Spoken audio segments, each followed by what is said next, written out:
In today's video, I'm going to teach you how to install Twilio with Python and VS Code. By the end, you'll have the Twilio extension set up inside Visual Studio Code so you can work more smoothly with Twilio in your Python projects.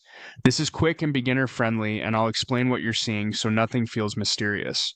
First, open Visual Studio Code on your computer. When VS Code launches, you'll notice a vertical toolbar on the left side called the Activity Bar. It's where you switch between your files, search, source control, debugging, and most importantly for today, extensions. If your window is small, consider maximizing it so you can clearly see the icons and panels we'll use.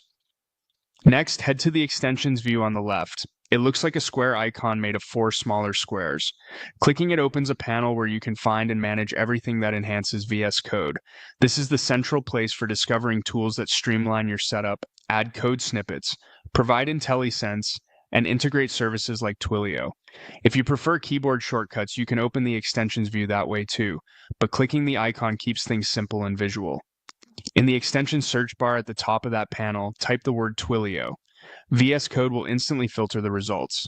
You'll see options related to Twilio's developer tooling. Take a moment to look for the official Twilio extension in the list. The details pane on the right shows a description, screenshots, and features, which is helpful to confirm you're installing what you want. Skimming this information also gives you a quick sense of what capabilities you'll unlock, such as snippets, commands, or getting started guides that make building with Twilio and Python more efficient. When you've found the Twilio extension you want, click Install. VS Code will download and enable it for your environment. You'll see progress in the lower right corner, and once it's done, the button will change to indicate it's installed. If a brief enablement step happens in the background, just let it finish. After installation, you can revisit the extension's details to review any commands it adds, sample code references, or links to documentation that can help you move faster when integrating Twilio into your Python files. That's it.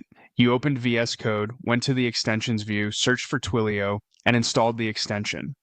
With this in place, you're set up to work more comfortably with Twilio as you build Python applications inside VS Code. Thanks for watching, and feel free to explore the extension's features to see how it can speed up your workflow.